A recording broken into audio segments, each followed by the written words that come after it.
प्रिय बंधुओं, होली मुबारक। होली की बहुत बहुत शुभकामनाएं। मैं आज YouTube पे चेक कर रहा था होली के बारे में, और मुझे होली क्यों मनाते हैं इसकी बहुत सी कहानियाँ नज़र आईं। प्रहलाद भक्त से लेकर के और कुछ और कहानियाँ कृष्ण से जुड़ी और बहुत से लोगों से, ऐतिहासिक लोगों से जुड़ी कहानियाँ नज़र आईं। जब मैं बचपन में छोटा था तो मैंने एक कहानी सुनी थी बीकानेर में। बीकानेर मुख्यतः शुरू से ही राजपूत और ब्राह्मण कम्युनिटी का एक गढ़ था। हालांकि सबसे ज़्यादा नंबर रूरल एरिया को मिला लें तो शायद जाट कम्युनिटी के होंगे। ये कम्युनिटीज है, वही तो हमारी खूबसूरती है। ये मल्टीपल कम्युनिटीज़ और सब एक मिलकर के रहते हैं, एक ही त्यौहार मनाते हैं, एक ही परंपराएं हैं, एक ही शादी का तरीका है, एक ही हंसी और खुशी का तरीका है। यही हमारी एक खासियत है कि हम एक हैं। फिर भी तो अलग अलग तरह के सारी कम्युनिटीज़ वहाँ थी। जो वर्ल्ड सिटी है उसमें मुख्यतः ब्राह्मण समाज, जिसको पुष्करना समाज कहते हैं, उनका बाहुल्य है और उनकी अपनी एक अलग से बहुत ही अच्छी परंपरा है। उनका एक कल्चर है, उनका एक स्वभाव है और उनकी मान्यताएं हैं। उसके पैरेलल ये कम्युनिटी राजस्थान में काफ़ी जगह है। जैसलमेर, जोधपुर में बहुत बड़ी कम्युनिटी है ये। और ये मेरा मानना है कि ये वो सारस्वत ब्राह्मण हैं जिनका कभी 7वीं या 8वीं शताब्दी में मीर कासिम के टाइम में, जब मोहम्मद मीर कासिम हिंदुस्तान में आया है, तो उसका पहली लड़ाई, अंतिम लड़ाई रोड किलों को तोड़ करके, हरा करके, उनका जो राजा था, जो सिंध प्रदेश में रहते थे, कैपिटल उन्होंने अपनी रखी थी, और दाहिर जिनका नाम था, उस दाहिर से आकर के लड़े। 1-2 लड़ाइयाँ लड़ने के बाद में, हारने के बाद में अंततः उन्होंने दाहिर को जीत लिया। और दाहिर ब्राह्मण थे और नेचुरली ये सारा एरिया जो बलूचिस्तान का, सिंध का था, ये सब उनके अंदर था। वहाँ से लेके रोड तक जो बिल्कुल जाकर के इधर थे पाकिस्तान में, जो आजकल है फ्रंटियर एरिया, उस साइड में पढ़ते थे। तो उनका उसके बाद में दाहिर के फाल के बाद जो लोग कन्वर्ट नहीं हुए, वो सब एन मास माइग्रेट करके, और क्योंकि सिंध राजस्थान के साथ लगता था, बीकानेर, जोधपुर, ये तो उसके एडजॉइनिंग एरिया थे, तो शायद वहाँ से आकर के इन लोगों ने अजमेर में, जहाँ पे आजकल पुष्कर है, पुष्कर में इन्होंने आके शरण ले, या यूँ कह दो कि वहाँ के राजाओं ने, उस वक्त जो किंगडम्स थी, उन्होंने मदद की इनकी, और इन सबको कहा कि पुष्कर में आकर के, और क्योंकि पहले ये बड़ा नियम था हिंदू धर्म में कि काम के बदले कमा के खाने का, कोई व्यक्ति बिना काम से आप नहीं लेना चाहता था। दान ले सकते हैं आप, लेकिन फिर भी जब आप जीवन यापन कर रहे हैं, उस चीज़ पे तो दान पे जीवन यापन तो नहीं करेंगे ना, खाली उन ब्राह्मण्स को जो पर्टिकुलर ये कैटेगरी में, शिक्ष की कैटेगरी में डाल दिए, तो उनके लिए दान से जीवन यापन था। लेकिन बाकी लोग काम करके ही खाने का हमारे आदेश है। तो उन्होंने उसे एक तालाब खुदवाया जो आज वहाँ पे है पुष्कर में। ये तालाब सब इनका ही खोदा हुआ है, मेरे ख्याल में 11th, मेरा ऐसा ख्याल है 11th 12th सेंचुरी में, 11th नहीं सॉरी, मोस्ट प्रोबेबली 8th या 9th सेंचुरी में खुदा होगा। पहले तालाब रहा होगा, लेकिन उसको बड़ा किया गया, साफ़ किया गया इन लोगों के द्वारा, और उसके बदले में उन्होंने इनको संरक्षण दिया। जब वो काम पूरा हो गया, ख़त्म हो गया, तो फिर इन लोगों को योजनाबद्ध रूप से अलग अलग सिटीज़ जो डेवलप हुई, बीकानेर भी नया डेवलप हुआ था करीबन 600 साल पहले आज से, जोधपुर उधर डेवलप हो रहा था, इधर जैसलमेर भी डेवलप हो रहा था। तो इन सब शहरों में इन लोगों को वहाँ पे स्थापित किया गया, तो इसलिए इन शहरों में इनकी काफ़ी अच्छी तादाद वहाँ पे आकर के रही। ये उनका एक तरह से रिहेबिलिटेशन था उन लोगों का जो बलूचिस्तान सिंध से इधर माइग्रेट हुए थे। आज तो भाषा उनकी बदल गई है, तो किसी समय में उनकी भाषा भी काफ़ी कुछ उनमें सिंधी के वर्ड वगैरह होते थे जो मैं नोट करता था, क्योंकि मुझे थोड़ा बहुत सिंधी पंजाबी के शब्द वगैरह ये सब आते थे। तो मैंने उस वक्त भी नोट किया करता था कि उनके प्रोनाउंसिएशन खास करके जो है उनके, जैसे वो सह को सह नहीं बोलते थे, है ही बोलते थे जब मैं छोटा था। मैं बात कर रहा हूँ 58, 59, 60s के। तो वही जब होली मनाते थे ये लोग, जब होली मनाते हैं तो इनका शुरू होती है होली सुबह 4 बजे।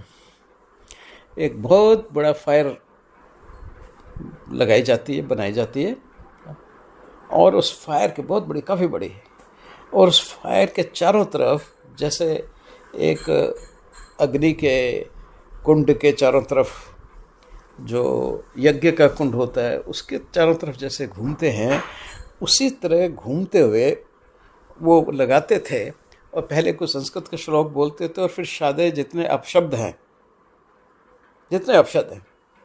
वो पहले ही एक संस्कृत का श्लोक हुआ करता था, उसके बाद सारे अपशब्द जो हैं वो बोले जाते थे, आज भी बोले जाते हैं। क्योंकि लास्ट होली में अटेंड करने गया था इसीलिए देखने के लिए कि वो आज भी वैसा ही है क्या। मैंने देखा करीब करीब वैसा ही है, क्योंकि जो शहर का इंटीरियर है उसमें अभी भी उन्हीं की डोमिनेंस है, वही लोग वहाँ पे रहते हैं। साथ में हम भी रहते थे, हम भी वर्ल्ड सिटी में ही थे, तो उन्हीं के अंदर है। तो मैं जब छोटा था, मेरे ख्याल में 6ठी या 7वीं में होऊंगा, मुझे बड़ा विचित्र लगता था, क्योंकि बड़े बड़े जो वृद्ध पंडित सारे ब्राह्मण हैं, बड़े कट्टर ब्राह्मण हैं, तो वो सारे पंडित इतने अपशब्द बोलते थे उसमें, और होली वाले दिन भी इतना अपशब्द बोलेंगे। बेटा, बाप, दादा, परदादा, 4-4 पीढ़ियाँ खड़े होकर अपशब्द बोलते थे, अश्लील गाने गाते थे, और अपनी ड्रेसेस भी बिल्कुल अश्लील पहन के आते थे, अश्लील फ़ोटो रखते थे। तो ये सब देख के मैं बहुत अचंभित होता था। और दूसरे दिन फिर सब एक दूसरे घर माफ़ी मांगने जाएंगे, राम राम करना, उसको राम राम बोलते हैं। तो वहाँ 2-3 दिन की होली होती है वैसे। और तीसरी बात यह कि फागन का महीना लगते ही, यानी पूरा 1 महीना आपका होली का है। जगह जगह लोग गाने गा रहे हैं, गीत गा रहे हैं, शायद अब भी होगा। और रम्मत एक वहाँ नाटक होता है, नुक्कड़ नाटक जिसको कह दीजिए आप, जो पुराना प्राचीन जो वीर हुए हैं राजस्थान के, उनकी गाथाएं गाते हुए वहाँ पे, और वो नाटक शाम को। तो यानी कि 1 महीना लोग इतने बिजी रहते थे, इतने खुश रहते थे कि आनंद आ जाता था। और फिर होली वाले दिन इतनी सुबह 4 बजे से लेकर के और शाम को 4 बजे तक, 4 बजे सभी लोग, दमानियों का एक चौक था वहाँ, आज भी इकट्ठे होते हैं, तब भी इकट्ठे होते थे, और वहीं होली का समापन हुआ करता था 5 बजे के आसपास। उस समापन का सीन, असली सीन, एक फिल्म बनी थी उपकार। उपकार फिल्म में उस सीन को, जो उपकार फिल्म का लास्ट सीन है, वो एक्चुअल सीन है बीकानेर की होली का दम्मानियों के चौक में, असली सीन है। क्योंकि उस सीन में मैं भी वहीं कहीं खड़ा हूँ क्योंकि मैं उस टाइम, उस दिन वही होली में था, तो देखा ऊपर से वो लोग रिकॉर्डिंग कर रहे थे। तो हमने पूछा किसी को कि भाई ये क्या है, तो बोले ये उपकार फिल्म की शूटिंग चल रही है, तो वो उनको पसंद आया है ये सारा होली का फंक्शन, तो वो उसकी शूट कर रहे हैं। और बाद में जब फिल्म में देखा तो लास्ट में वही सीन दिखाया जाता है। तो इतनी अच्छी, जब 5 बजे खास करके, जिसके बाद जितने रंग ख़त्म हो जाते हैं उनको हवा में उछालते हैं, तो बिल्कुल आसमान बिल्कुल मल्टी कलर नज़र आता है। और उसको जो ऊपर से शूट किया तो बहुत अच्छा लगता है वो। तो उस फिल्म में है, अगर आप लोगों को देखना हो तो देख सकते हैं। खैर, दूसरे दिन राम राम जब करने जाते थे तो बच्चे भी जाते हैं। वो बच्चे तो हम इसलिए चले जाते थे कि राम राम में 1 पैसा मिल जाता था। जिस घर में भी जाओगे आप, मतलब अपने फ्रेंड के घर या किसी घर भी, जो भी आपके जान पहचान के एडल्ट हैं या वयोवृद्ध हैं, तो उसको राम राम करने जाओगे, पैर छूओगे, और पैर छूने के बाद उसको राम राम करोगे तो वो 1 पैसा तो आपको देगा ही। तो ऐसे अच्छी कमाई हो जाती है बच्चों के लिए। तो खैर है नहीं। तो एक दिन मैं एक जगह बैठा, तो उनके काफ़ी वृद्ध जो फैमिली के चीफ थे, तो वहाँ पे कोई भी आपके फादर से बड़ा होता है उम्र में, तो आप उसको ताया कह करके बुलाते हैं।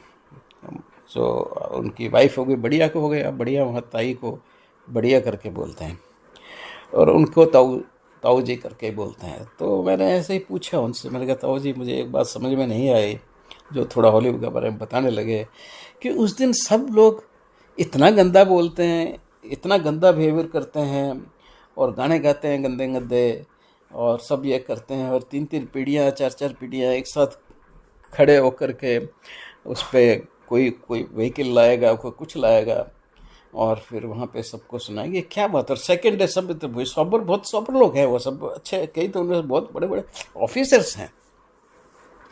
तो इसका कारण क्या है?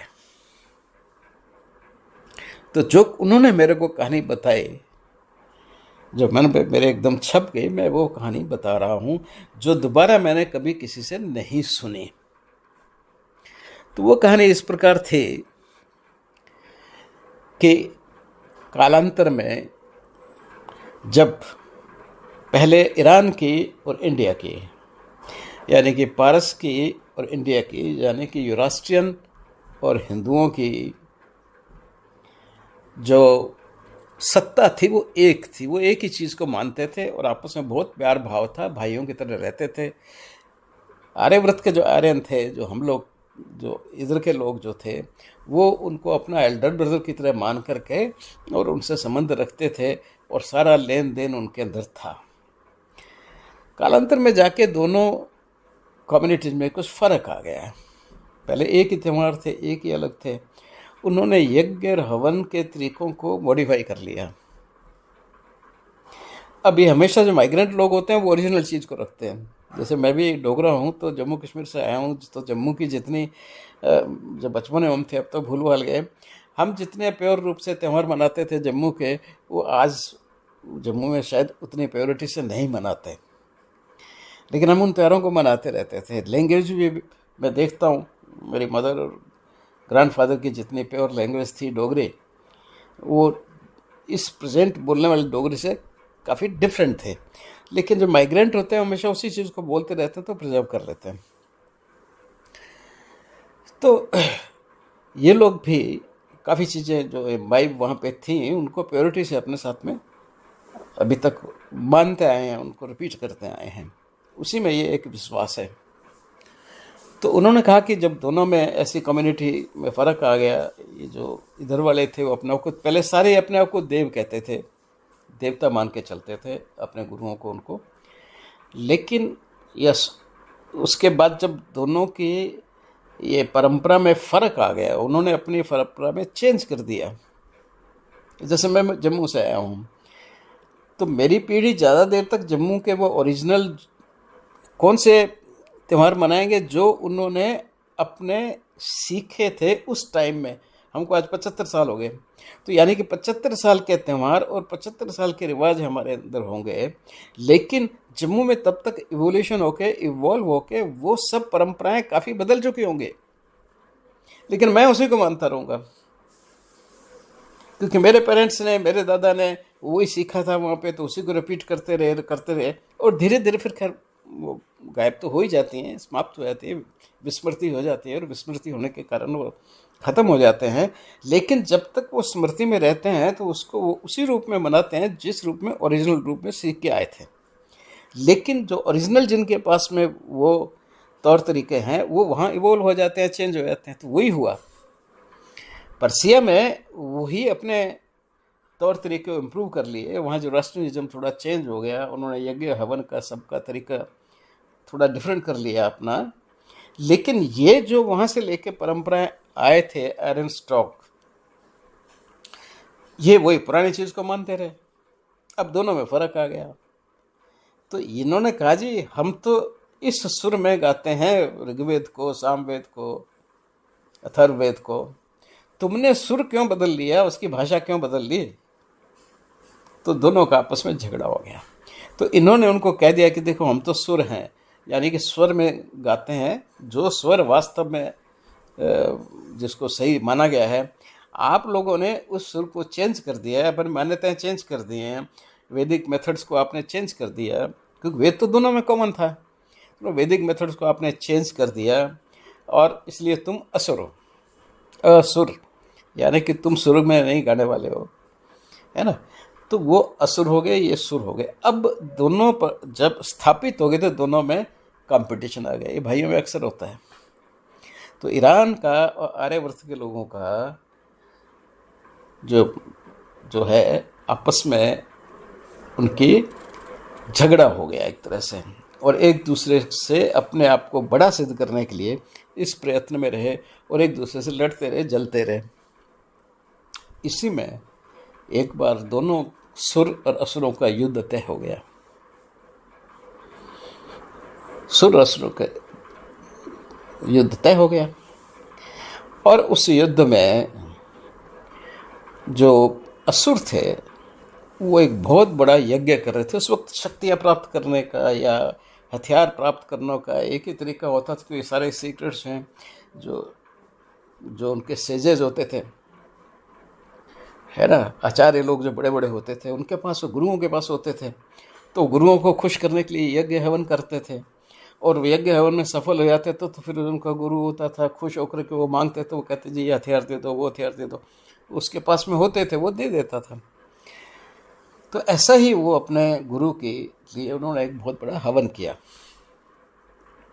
और वो हवन सक्सेसफुल हो जाता तो उनके गुरु खुश हो जाते। जब वो खुश हो जाते तो वो उसको उनसे हथियार मांगते कि भाई जो सुर लोग हैं, सुरों से हमारा झगड़ा है, और उस झगड़े को जीतने के लिए हमें सीक्रेट बताएं। अब वो तो दोनों का ग्रैंडफादर है, दोनों को इनकी वीकनेस भी पता है, उनकी वीकनेस भी पता है, तो सीक्रेट्स बता के उनको जिता देते हैं। अब सुर लोग डरे गए कि भाई अगर इनका ये यज्ञ सफल हो गया तो इनको तो विद्या जो प्राप्त होगी वो ऐसी होगी कि उससे हम नहीं जीत पाएंगे, हार जाएंगे हम। इनको जो शस्त्र विद्या और बाकी जो ज्ञान मिलेगा युद्ध लड़ने का, उसके सामने हम लोग नहीं टिक पाएंगे, ये इन लोगों को एहसास हुआ। तो इन्होंने कहा कि हम ऐसा करते हैं कि इनके यज्ञ को ही तोड़ देते हैं, इसको ख़त्म करवा देते हैं, कुछ ऐसा करें कि ये मंत्र मंत्र भूल के सो यज्ञ का डिसकंटिन्यूएशन हुआ नहीं और यज्ञ का प्रभाव ख़त्म हुआ नहीं। तो इन लोगों ने होली के दिन सब लोग गधों पे उल्टे बैठ करके अपने शरीर पे डिफरेंट, जैसे आदमी ने औरत के कपड़े पहन लिए, स्वांग बोलते हैं जिसे, तो स्वांग रूप में अपनी डिफरेंट काइंड की ड्रेसेस, जिससे देख के अचंभित हो जाए कि ये क्या कर रखा है, और मल्टी कलर, बहुत से कलर लेके सब ने अपने चेहरों पे लगा लिए जो हास्यास्पद लगे। आदमी देखते हंस जैसे कंट्रोल रहे। तो गधों पे उल्टे बैठे हुए, बाल बिखरे हुए, कपड़े फटे हुए या फिर उन पे अलग अलग रंग लगा हुआ, और मुंह से, और चेहरे रंग से पुते हुए और मुंह से अपशब्द बोलते हुए एक लाइन से उस यज्ञ के पास से जो असुर लोग कर रहे थे निकल गए। जब वो उस यज्ञ से निकले तो जो असुर लोग हवन कर रहे थे, यज्ञ कर रहे थे, वो स्तब्ध रह गए कि ये इनको क्या हो गया। अब वो तो लंबी लाइन थी, गधों के ऊपर उल्टा मुंह करके बैठे हैं और गालियाँ वालियाँ निकालते हुए, गलत शब्द बोलते हुए, गलत तस्वीरें बना के हाथों में लिए हुए जा रहे हैं। तो वो स्तब्ध रह गए और वो मंत्र बोलना सब भूल गए और इनको देखने लगे।